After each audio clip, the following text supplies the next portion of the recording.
welcome to the Temple Mount Podcast. My name is Shogun. Joining me today is my friend High on Nationalism, and we are going to discuss globalism, nationalism, and Ukraine. Very much looking forward to this conversation, but before we get started, please make sure you've joined the Temple Mount Discord server. We record this podcast every single day live, and you can listen live. So join now, check out the announcements channel for upcoming special events, and make sure you've subscribed to the official Temple Mount YouTube channel so you can find our excellent past podcasts and daily new updates every single day of new content coming out. That being said, welcome, High on Nationalism. Thank you for joining me. How are you today, sir? I'm doing great, and thank you for having me.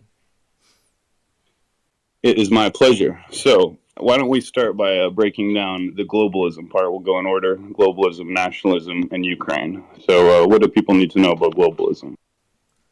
Well, first, I would like to start by defining it. Globalism is ideology that seeks to unify the countries for, let's say, any mutual economical benefits, protection, or having some same set of views, etc., etc. But yeah, unifying the countries who will benefit out of being in this union all together. Globalism tends to promote certain type of economy for better economical benefits, such as neoliberalism, where that economy tends to focus more on free trade and open borders. Globalism, because I already mentioned open border, makes it easier to trade and have less restrictions on moving goods, right? So it will definitely have some benefits. At the end, you're going to be in this union with some very wealthy country. You're very likely to improve economically simply by this big wealthy powers investing and helping you out. We see examples of both NATO and EU uh, with smaller Eastern European countries benefiting out of being in these globalistic institutions. But what it enables all those big superpowers to tend to put more pressure, tend to blackmail those countries in a certain situation, and tends to kind of question their sovereignty. Now, if you're able to question some country's sovereignty, are you even able to call that a country a country? I would rather more call it a colony. So it does definitely have some questionable things, and it definitely does have some negative things. Now, why is nationalism so much important in that case? Nationalism is very important because nationalism talks about sovereignty. Nationalism talks about all of these other things. Nationalism is a tool that we can use in order to prevent globalism and globalistic institutions coming in our countries. Sovereignty, I do believe, is a key and an epicenter of a country. Now, many people will try to fool us, many people will try to bait us with all these economical benefits, but at the end of the day, if your country is going to take certain actions just because the other country told them to take it in a certain situation, I do feel like that's a very dangerous ideology. We currently see situation in Russia, in Ukraine, and some countries, some very small countries, are forced to take certain actions. Those countries are not able to defend themselves because their economy is completely dependent now on those globalistic institutions that are in their country. I'm going to give you one very good example. Um, One very good example of Serbia. Serbia is a very small country in the Balkans, and is a country where I come from, and it's currently having a lot of pressure, a lot of blackmail from the EU because it's a candidate member. Our economy is very dependent on EU. Our economy and our resources come from EU, and all of our investors come from EU. The biggest one being Germany. Germany comes to Serbia now and says you have to put sanctions, even though that we condemned Russian aggression on Ukraine, and says if you do not put sanctions, you're gonna suffer a lot of things. You're gonna suffer. Maybe you will not be able to join EU. Maybe you will not be able to do this and that. And it wants to put even sanctions on it. So that's just another example how they use all of these things that they gave you before to completely destroy you. That's why it's such a dangerous ideology, that it's more looking like a imperialism of these super big power countries, rather alone than some union where all parties and all entities are gonna benefit out of each other. The country that benefits the most truly out of this union is usually the biggest economy of it. What do I mean by that? those investments and those improvements that they gave you also gave them a certain power which they can use in order to pressure your country into something.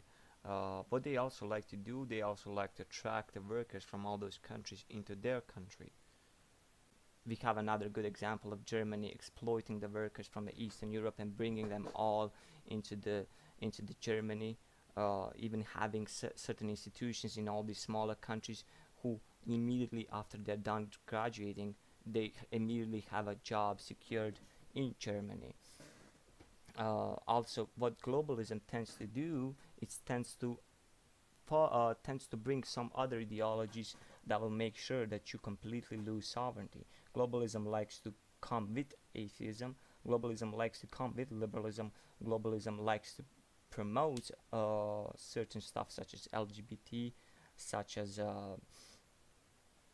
just generally left-leaning ideologies. Also, it likes to put highlight on individualism. It just wants to make sure that you're just so much detached from your sovereignty, from your national unity, to the point where you're turned into the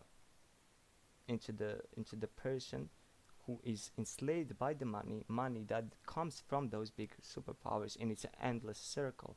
It's a very dangerous circle, which many people will fall into, which many people will get trapped and baited by those small little benefits without realizing that they're putting something that's so much valuable to them, which is sovereignty, and them not being able to make their own decisions on their own entity, which is a country. Uh, Now we see Ukraine being a very good example what happens when you completely let yourself become uh, become completely destroyed by those globalistic institutions. In this case, EU. In this case, NATO. With the false promises of them joining NATO and getting protected from the Russia, and that there would be no conflict and no need for protection at the first place if there was a NATO in Ukraine who pushed for provocations in hopes of baiting Russia out. But at the end of the day, the only thing that they're doing is that they are pumping more weapons into Ukraine just to hurt Russian economy a little bit by those sanctions, and turning Ukraine into the battleground between West and East. East representing sovereignty and the West representing globalism. Um, and Ukrainian politicians and Ukrainian people have fallen into this trap, and Ukraine must be used as an example in order to prevent those kind of situations in your country. At the end of the day, those people care mostly about their countries and remaining a superpower, which they are, and they're ready to exploit everything.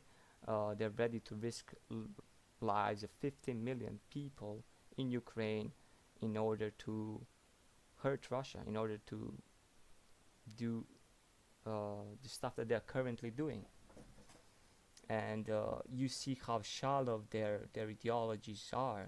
They'd like to highlight that they are epicenter of freedom, that they're epicenter of democracy, that they're epicenter of equality, but at the same time they are doing very much opposite. They're banning Russian artists, they're banning Russian regular people, and they're making it very hard for regular Russian to live.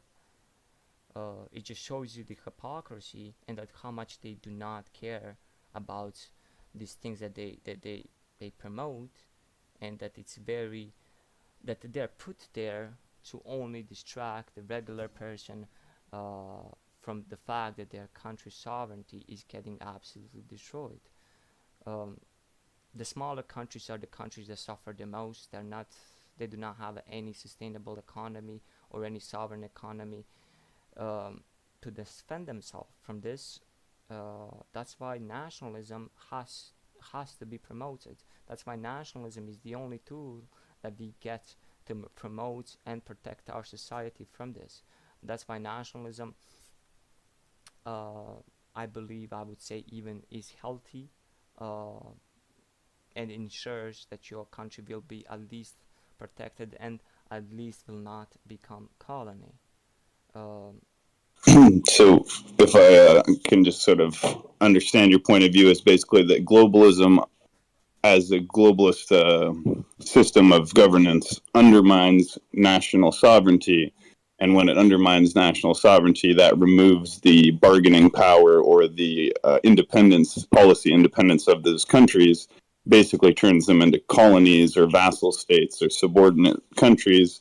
And so the only thing that can protect national interests, which is the interest of the people in those countries, is a strong nation state. And that's why you would defend nationalism. Exactly, exactly. And not just a strong national state, it's a strong society, strong unified society with a national awareness of what these big superpowers are up to. Uh, Protectionist policies in order to protect your most important resources such as gas and oil are very important. If you do not have those kind of resources, which many European countries suffer from, which makes them a very good target for this type of thing, is at least get a reliable partner on those resources. Um, but yes, that's what it does. That's what it does, and it is very disgusting.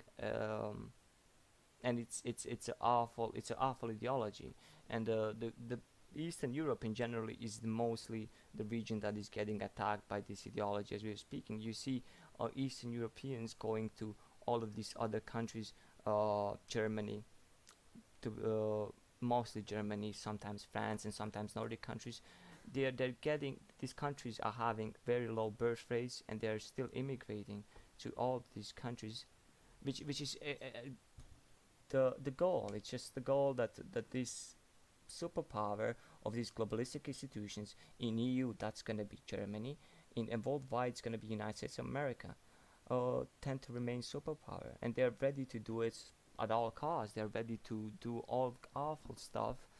They're ready to create wars. They're ready to completely ruin all of the regions. We see it with Balkans, we see it with Middle East, we see it with Latin America, we see it with all of these different regions that are suffering from these issues. It just globalism turns into imperialism, but it's just a very fancy word. It's just a very fancy word with a very nice definition that looks very good on paper when you read it, but it in general in real life it does not work like it's supposed to be. We see many examples. We see many examples of them completely ruining the regions, and I would like to highlight the region of Middle East. Currently, that is the region that mostly face destruction. Syria is a very good example. Syria, with having a strong leader uh, that made sure that Syria remains a sovereign country, was completely getting attacked by United States of America, to the point where the United States of America was ready to arm the same people that apparently they do not like, extremists, um, Muslim extremists, and they were ready to give them weapons. They're ready to fund them. They were ready to do all the awful stuff just to make sure that we do not have any sovereign leaders, at least not, at least small enough for the USA. They're not ready. They're not really able to take down Russia and its sovereignty, or China and its sovereignty, but they are ready to go over these small little countries, which is Syria. Syria is the best example currently, and they were ready to drop all kind of stuff on them, chemical weapons, um, war crimes, massacres, and all of the other stuff. Right. And I agree. And if I could just sort of add something to that, there's another form of globalism, which is not so much the global governance of things like the United Nations, NATO, and other intergovernmental organizations of that kind. But of course, there's also transnational corporations. And because transnational corporations usually exceed the wealth and power of most small nations, that means that small nations are extremely vulnerable to being just exploited by transnational corporations whose only organizational imperative is to maximize profit, and they therefore just do things like dump toxic waste back into the environment of the country where they mine the minerals. Like, they don't care, right? Because it's not their country. They have no connection to that country. They just operate in countries where they can maximize profits, minimize costs, So they move to countries that have weak environmental regulations or weak governments that can't prevent them from dumping toxic waste or from cutting down all the trees or exploiting all the resources. So in addition to what you said, which I totally agree with, only a strong nation state and strong national sovereignty can provide any protection for the natural resources and natural heritage of a country. So if Canada was not a sovereign country and became too weak to defend itself on a nationalistic basis, then, Monsanto or something could just come and cut down all our forests and pollute all our lakes and fish all our fishes and make a bunch of money, and we wouldn't see any of that money, but we'd be left holding all the toxic waste and stuff. So I just want to add that, like, the nation state is the only plausible check on the power of predatory corporations and exploitative capitalist corporations that have no connection to the people, and will therefore just sort of rob the nation of its natural heritage and it's what God gifted them. So I just want to kind of add that as an additional aspect of why I agree with you that nationalism is important. What I also like to add to that you are absolutely right. Well, those big companies that are sent there to these small countries usually tend to even exploit the workers. So, for example, you have big German companies in Eastern Europe. Well, they like to build. They create still the same product that they created in Germany, but instead of paying the same amount of money that they pay in Germany, they're gonna pay like, I don't know, 500 euros to those workers, even though creating the same product with the same value that they are able to sell with the same price, but paying to the workers that create that product for a much with a much less salary, with a much less money, right? That's a one very big risk as well. And yes, nationalism tends to make sure that the country has absolutely no outside influence when it comes to governing itself, at least on those very big national issues, on those very big national interests. Um, and if we do not see this, I do believe that some parts of Europe are gonna suffer for some, and gonna put themselves in a very bad position for maybe even next 50 years. Uh, and if we do not manage to promote and bring national awareness to our people, they're gonna keep falling for the trap of America saying, "But yeah, we helped you," or EU, "We helped you. We improved your life equality. We bring you more money," but uh, people don't realize that they took away our sovereignty, that they turned us into the colonies, and at the end of the day, some people are gonna say, "But this is beneficial for America. This is beneficial for Germany." Are you saying that they should not do this? No, they should probably even do this, but is it moral? It's definitely not. But it's definitely it's their geopolitical benefits. They're gonna benefit out of this, and they're benefiting out of this every single day. But people in the countries need to understand that there is no morals in politics. That these people will do everything to remain a superpower, and as I said, it makes perfect sense from their perspective in what they're doing. It's up to us to recognize this and the threats and implement politics to protect ourselves against it. The only way to do this is by having some kind of a protectionist type of politics. Protectionist type of politics, making sure that your oil is there if you have oil, that your gas is there, some very important resources that are making sure that a country is functionable. We have seen many times what happens when countries try to remain sovereign or try protecting its resources. Like, for example, of certain countries try to sell their oils in euros, and what happened to them? Yugoslavia, Libya, Syria, all of these countries are pretty good examples as well. I mean, we have seen such a huge amount of aggressiveness. We have seen such a huge amount of hypocrisy by the West, but still nobody talks about it because they know that at the end of the day, it's not in their benefits. It's not in their benefits to criticize anyone because at the end of the day, they're part of these globalistic institutions, which which ensures that they function as a country. Because if you're surrounded by those globalistic institutions and if you try to leave them, you're gonna have a lot of issues. Simply sanctioning a small Eastern European country could completely destabilize that country, could completely lead it to the chaos. If you're surrounded by EU and you want to get out of EU because you realize what's going on, it's going to be very hard. Or if you simply do not want to tolerate your foreign policy with them, like let's say with Russia, Ukraine. I mean, why would you put sanctions on Russia? It's not beneficial for you. Your gas price is gonna go nuts. Your oil price is gonna go nuts, and you're gonna be stuck paying paying more money in a conflict that you don't even have any connection to, just because you're part of globalistic institutions. And when you try to say no, hey, I do not want to put sanctions on Russia, you're gonna have, but you have to, because if you don't, at the end of the day, you're gonna pull out all those investments that we gave to your country, and that's where you realize that you're gonna be trapped. But those individual and those regular people are not gonna realize that, and they're gonna be probably even sitting home, uh, saying, yeah, but this is good because we benefit. Because at the end, they don't realize what's going on a very big, larger scale. They give them these simple, small benefits, uh, but they take away their core, which is sovereignty. And if you don't pay much attention to it, you could end up as a Ukraine. I mean, I see no reason why Ukraine should be having bad relationship with Russia. It's their neighbors. They share culture. They share a very long history. They're they're connected in every sense of that way. They are through culture, through language, through religion, through history. And now you have United States of America pointing out, sorry, completely destroying democratically elected government in 2014, putting up a new one, giving it up, funding it every single year. They gave them shit ton of money, and told them, hey, you should provoke Russia. You should broke the agreements. I mean, they signed shit ton of agreements, but they did not manage to follow up any single one of them.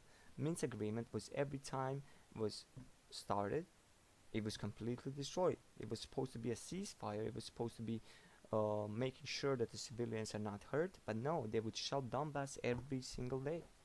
And just because of the stupidity of some Ukrainian politicians, now you have a war in Europe.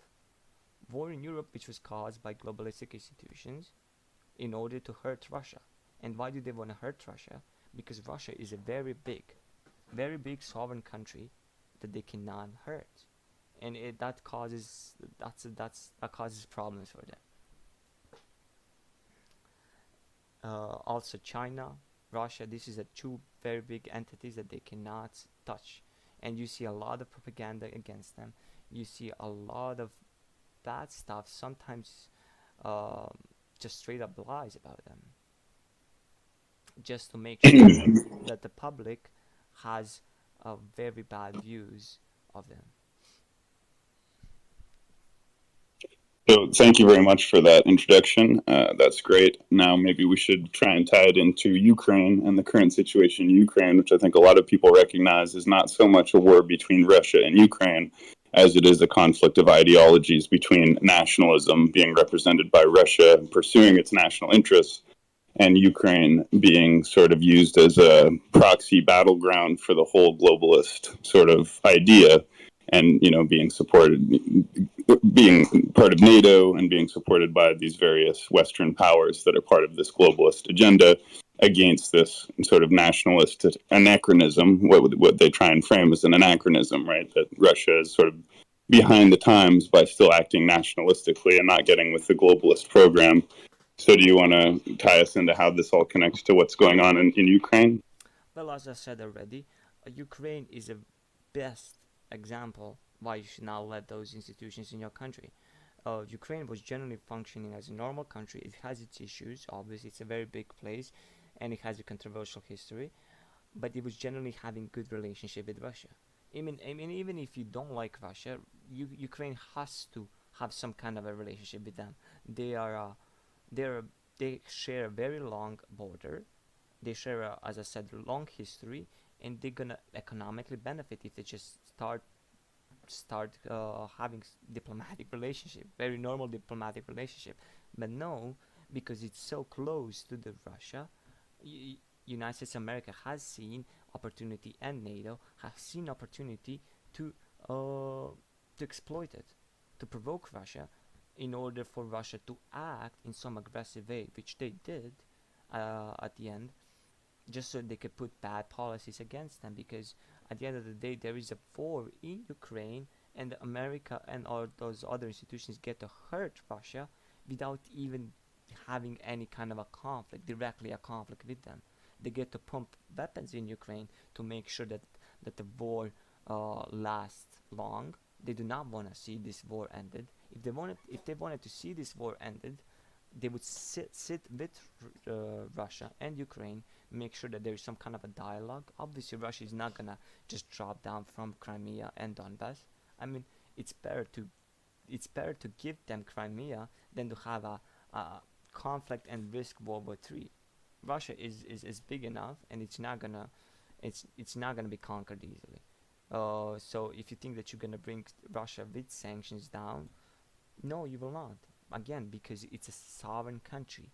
It's a very big and a sovereign country which has a self-sufficient economy, and that's why that's why West has does not have a lot of the options with Russia, and that's why it opposes so much and it creates such a mess for them.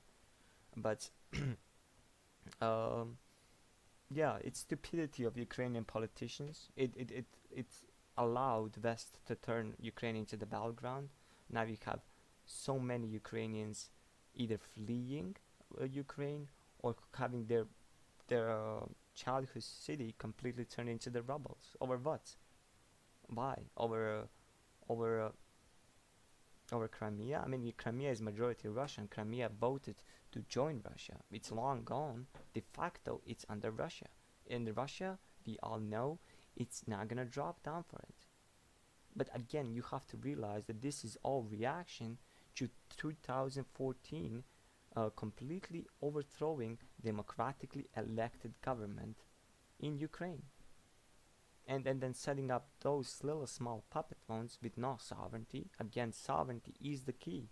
If Ukraine had a sovereign government who realized what's going down, they would sit with Russians, they would start talking with them, and they would realize what's there to be done. Now you even have Ukrainian politicians criticizing West, which is just too late at this point, criticizing West. Why are you not helping us? You're not doing enough. Obviously, they're not doing enough, because what else can they do? What can they do? If they do something really bad, they're gonna start a war with Russia, and they do not want that. They want this war to prolong as much as they can, because they get to hurt Russia without even being in a conflict with them. Because through globalistic institutions in a other sovereign country, well, not so sovereign now, um, they get to hurt Russia. They get to, and they tried this in Georgia. They tried this in Kazakhstan. They try, but they got the same treatment. They got same treatment in Georgia. They got same treatment in Kazakhstan, and now they're getting same treatment in Ukraine. They have to realize that this aggressiveness is not gonna work. It creates instability in the world. It creates just generally a threat to the world peace. So we have to stop with these fairy tales. We have to stop these fairy tales about how globalism is about coming together to to share our differences, to embrace our diversity, to embrace everything. No, it's another way, it's another term that's getting used and thrown around by big powers in order to get in small countries, which they get to use like a little toys, like Ukraine is getting used like a little toy. 50 million lives getting destroyed by over nothing, literally. It's a really sad situation, and again, it's two brother countries, two Slavic countries killing each other, and I'm very sad to see that. But I do hope that Europeans, especially Eastern Europeans, start waking up to this issue, because it's a huge issue that needs to be talked about now. We need to bring it as much more national awareness as we can, and I do feel like nationalism again is a great tool that we need to make sure that make ensures that the nation and the society uh, recognizes this threat through these small little tools that globalism uses. Individualism, as I already mentioned, is the biggest one. It has a goal of completely detaching you from your national unity and focusing you on your own self, and focusing on your own consumption of all those products that those Western companies are gonna be bringing to your country. Again, it's very dangerous, um, and we need to make sure that it's recognized even in the beginning, um, and that we do not fall for their traps. So, if you were to look into the future, into your crystal ball, and prognosticate how this conflict between globalism and nationalism that's playing out in the theater of Ukraine and around the world is going to go, what do you think is going to happen? Is this going to be the end of nationalism? Is this going to be the first blow against globalism? Like, which way do you think the pendulum is going to swing here? Well, I do feel like the people are more waking up. We see stats. We see that currently nationalism and every other right-wing ideology is on a rise in Europe, especially. You have this sovereign countries that are more and more waking up, such as Hungary. Hungary even being more anti-EU and more sovereign by every single year. They are directly saying we do not want to risk our resources, our money over the conflict that we have no connection to. We have Turkey with Erdogan. Uh, we have Italy. We even have small little countries such as Serbia. Serbia is trying to reject it as much as it can. But yeah, I do feel like people are more waking up. Um, but there is definitely a wave of liberalism, definitely a wave of individualism. There is definitely wave of even anarchy that are just trying to get into the societies. But at the end of the day, I do feel like nationalism is gonna prevail, and that the more left they push, that they're gonna get a very much opposite reaction, which they're getting. Sadly, there is some risks to it. I do feel like many younger men fall into the traps of white supremacy, fall to the traps of Nazism, and all these other extremely right-wing ideologies that we do not need at all. The only thing that we need is a healthy dose of nationalism with a very highlighted importance of sovereignty, and a very well and just spreading national awareness of dangers of globalism, making sure that people realize that they do not want to become colony, making sure that the people realize that at the end of the day it's better to have a little bit of a problems, but at least be able to act as a sovereign entity, and to not become a colony who will just listen to someone else. I mean, at the end of the day, do you really want to send your own young people to die in Afghanistan for American politics? Because that's another very good example of what globalism does. Every single country in Europe, almost every single country in Europe, is in NATO. And now, why is Czech sending young men to die in Afghanistan? Why is Lithuania sending young men to die in Afghanistan for American politics? And again, NATO is a very good example how uh, those big superpowers use those institutions in order to benefit it. Like, they're gonna send young men from all these sovereign countries that have nothing to do with Afghanistan just to fight wars for America, because they're part of this globalistic institution. And but I do feel like people are waking up. Nationalism is definitely on the rise. Every single stat uh, is showing that. Thank you very much. So, do you think that there are countries where nationalism is on the rise, or that are embodying how nationalism should be practiced, in your opinion, that we could point to as examples of what should be followed by other countries? Like, what are some countries, in your opinion, that are doing the best job of maintaining national sovereignty in the face of this increasing globalism?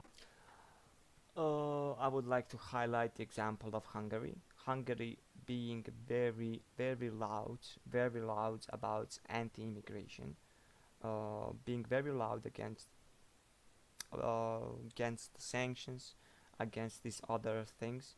Um, I do feel like Serbia is a very good example. Serbia, even though condemning Russian invasion, still not putting sanctions, talking about hypocrisy, talking about uh, some of some of just ironic things that the West does, talking about territorial integrity of Ukraine, but at the same time violating territorial integrity of Serbia. Um, Turkey with Erdogan saying openly, if we put sanctions on Russia currently, how is our people gonna survive the winter? Saying we have to make sure that our people do not suffer from this conflict is a very good way to go. Talking about the people and the nation of that country is a very good way to go. Uh, Not saying, hey, we have to put sanctions on Russia because Russia is aggressor.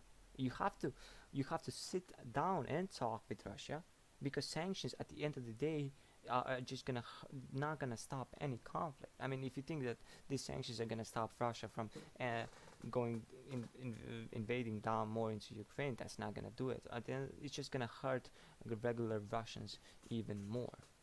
It's a pure hypocrisy, and it's just another way to hurt Russian economy. But yes, Hungary, Serbia, Poland as well, Turkey, all of the very good example how you should act in these kind of situations, putting your own people at the front and asking yourself, if I put these sanctions right now, is my people gonna be able to survive through the winter? Or those kind of questions have to be asked, um, because that you have to protect your people. That's what your people elected you to protect them, and if you're not protecting them, again, you're just a colony that acts in the interest of other big powers. So, would you agree that nationalism is important in the same way that self-defense is important, like the right to defend yourself, right? Because at the end of the day, nationalism is the right to have legitimate self-defense, like to defend your interests of your people.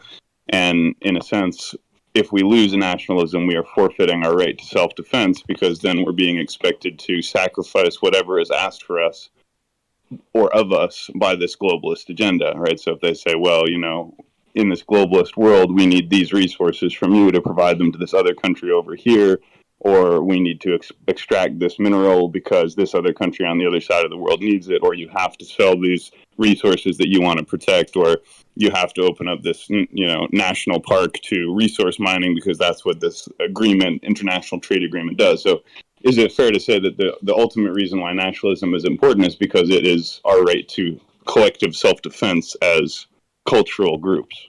Exactly. To protect what's yours, to protect your resources, to protect your sovereignty, and to protect everything that you, as country slash sovereign entity, has. Now, I would like to read the definition of nationalism, so you understand.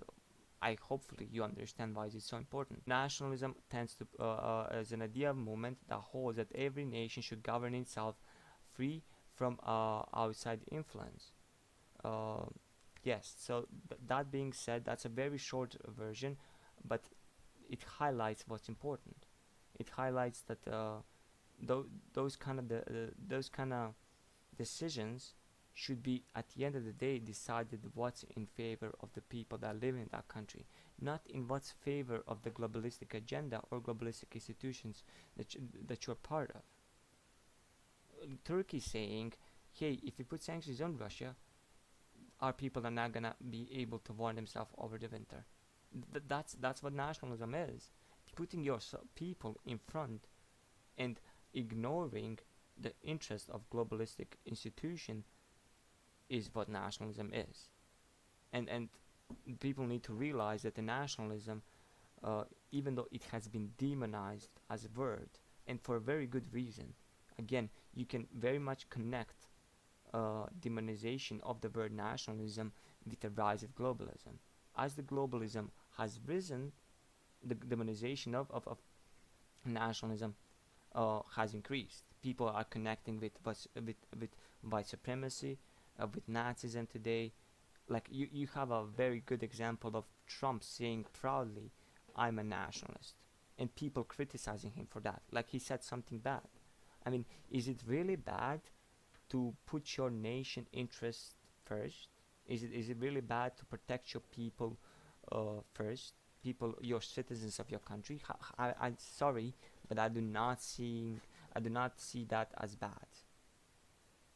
Again, if you just connect it, you're gonna realize that the nationalism is an enemy of globalism. It's two very opposite and contradictory things, and that's why they demonize it so much.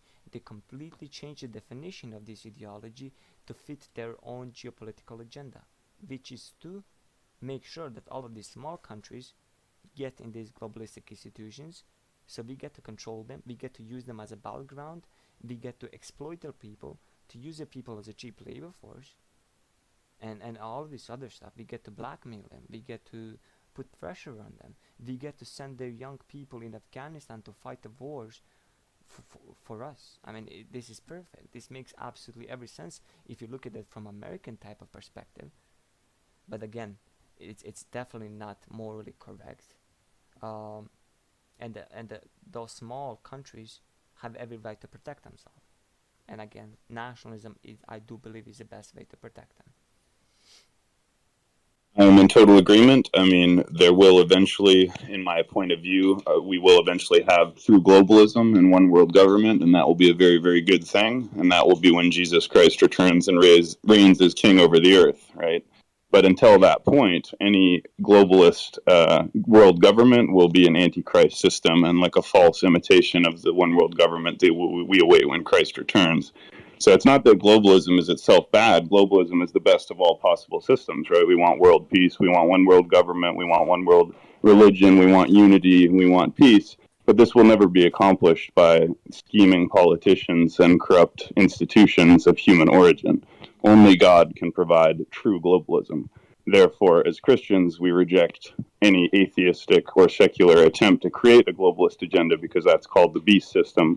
And although we must resist it for as long as possible, and we will, it will ultimately come about whether we like it or not, and the Antichrist will be at the head of this one world government, and he will reign over the entire earth for a period of 42 months, after which point that false one world government of globalism will be destroyed, and then eventually we'll have a true one world government with Christ as king. And so this is why until that point we should be loyal to our own countries, to our own people, to our own nation states, and of course we can enter into collective agreements, trading, alliances of any kind that we want, but we should not be eroding our ability to determine our own legitimate self-interest any more than you should unlock all the doors in your house and let anybody who wants wander in off the street and do whatever they want in your house.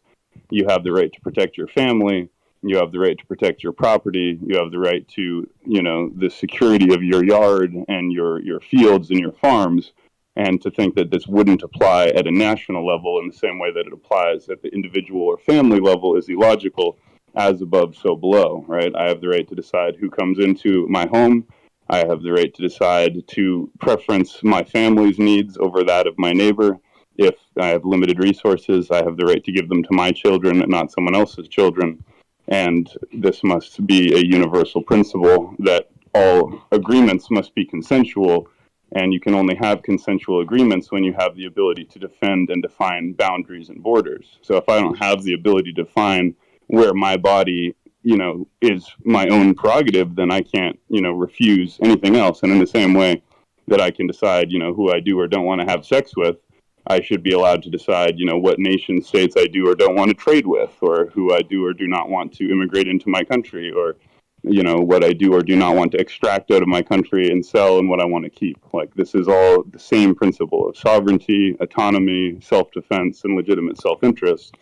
And, to believe that there is a purely benevolent motivation behind these George Soros and Global Reset and UN and NATO and all this stuff is just ridiculously naive. And so when people defend globalism, they do it in an idealistic sense. And they say, well, nation states fight against each other, and don't we want to put an end to war? And how are we ever going to end war if we don't get rid of nation states? We got to get rid of flags and countries, and we all need to be the same. We need to homogenize.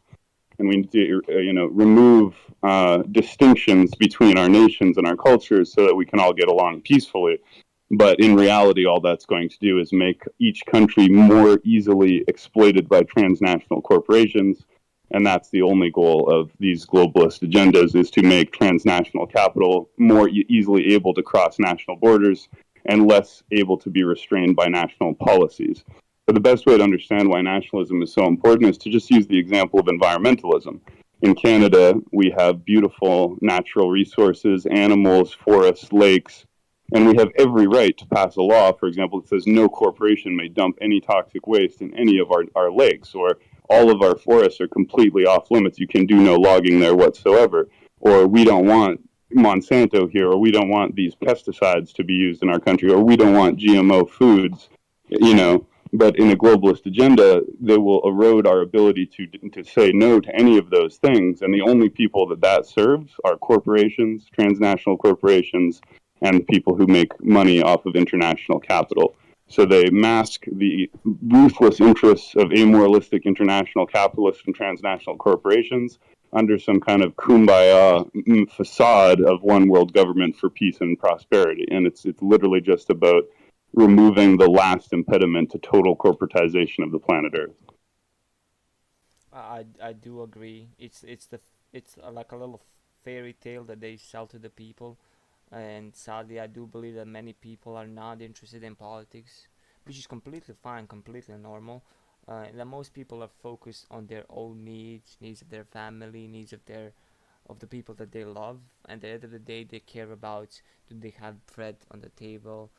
As I said, there is some benefits, especially when it comes to that, and that's why many people get fooled, and that's why many people forget to see a bigger picture. So that being said, do you think this may be a good time to open it up for questions or audience comments? Yeah, sure. Is there anyone who listened to the podcast that or has joined that has a question or comment for Mr. Nationalism? I would like to ask something. So, in a lot of these countries where nationalism is rising, there is this issue of territorial pretenses or certain territorial claims. How do we deal with this issue of nationalist countries practically creating more brother wars of turning towards other nationalist countries for their expansions because other globalized countries which do not have these nationalist uprisings will be in many military alliances, and such expansion would be practically impossible. I do agree. There is some, there could be possibility of that, some negative effects of nationalism, but it can all be done with a very good diplomatic talk, right? Same as in Russia and Ukraine. If they just completely uh, s- s- s- came down to the table and start talking, I feel like we will have a much safer place. But because of those little side things that pushed this conflict, we got what we have now. But I feel like if they genuinely sit alone, just two of them, without any of these side big powers, we gonna have a much better place. There is a possibility of those conflicts because of the rise of nationalism. That is definitely a possibility. But I do feel like every kind of territorial dispute speaks for itself, and that it has to be taken on individual level, right? That we cannot just find a broad solution for all of these conflicts. I feel like every dispute needs to be looked from a different type of perspective, and to find different type of solutions for every different dispute. It's a possibility for sure, but I do feel like, again, with the good diplomacy, that can be solved. Great, thank you. Does anyone else have a question or comment on this topic? That being said, I want to thank you very much, Nationalism. This was a great discussion. I'd love to have you on again to talk more about anything you want. Do you have any final thoughts or comments to leave with the audience as a takeaway message? Well, just pay attention a little bit more to what's going on. I feel like every single person should educate themselves about what's going on in the current world, because we are currently going for a very bad, well, very bad period, and that they could risk to more aggressive conflicts, and we definitely do not want that. So I would say just pay a little bit more attention to what's going on, especially so especially when it comes to this type of conflicts. Thank you for inviting me to your podcast. It was my pleasure talking on it, and yeah, sure, anytime again I would like to discuss anything. Wonderful. But most importantly, make sure you go to the Temple Mount podcast channel, subscribe to the official Temple Mount YouTube channel, and check out all our excellent past episodes and subscribe so that you won't miss any of our new ones, which we're uploading every single day. Thank you to our recorders, our uploaders, and everybody who listens and participates. It really helps if you like, follow, subscribe, and share our podcast. Leave us a 5-star review on Discord. You can even buy a t-shirt. We got cool Temple Mount merchandise designed by the wonderful Mr. Sign, and so much more going on. The only way to find out is to join the Temple Mount Discord server and check out the YouTube channel, and you're going to want to do that. So thank you again, High on Nationalism. God bless you, everybody, and whatever you do, do not take the mark of the beast.